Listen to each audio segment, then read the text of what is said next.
झाला का मला सपनाविनी चला तुम्ही हे नको नको थोडा वेळ नाही थोडा वेळ आता चल लवकर मी पण येते सविता संपले जरी सारे तरी आस कोणती माझ्या उरी हॅपी दिवाळी सविता सरते हॅपी दिवाळी बळवंत जी देतात काय काय झालं एवढं ती एकदम हाक मारली ना तू माननीय नगरसेवक जावई बापू गिफ्टचं काय झालं मम्मी सासू गिफ्ट सगळं रेडे पण मम्मी सासू ह्या दिवाळीला सगळ्यात मोठं गिफ्ट मी तुम्हाला देणार आहे मला काय हो ही दिवाळी सत्या धूम धडाक्यात साजरी करणार आहे काय पप्पा हा काय मला काय माहित नाही तुम्ही दोघं मला का सांगत नाही जी प्लॅन कराल ती अहो मी नाही की सांगत मम्मीला आतापर्यंत एवढं काय काय घडलं आयुष्यभर नाही सांगितलं तिला मी बघितलं तुझं तुला कळालं आणि का प्लॅनिंग मध्ये तुला घेत नाही ती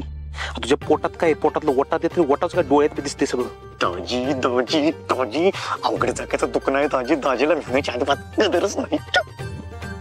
हे बलम्या तुला कसं ठाव कसा त्या दिवाळी साजरी करणार आहे ती आम्हाला तर नाही म्हणलंय की तो मम्मी मॅजिक आहे ती मॅजिक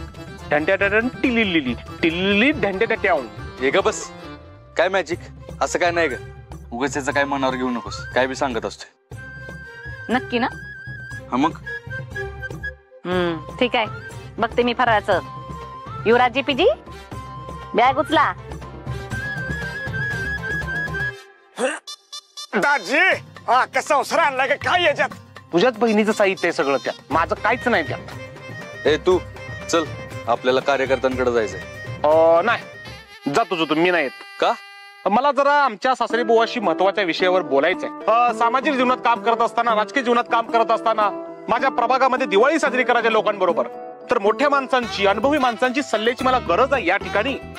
अरे पण बळवंता मी काय तुला मदत करणार ती त्या ठिकाणी हो हो हो आलं लक्षात माझ्या चल दिवाळी कशी साजरी करायची ती सांगतो मी तुला चल चल येतो मेवणी बुवा आम्ही जरा कामात आहे तर सासरी बुवा काय करू माहितीये का आपण प्रभागामध्ये गेल्यानंतर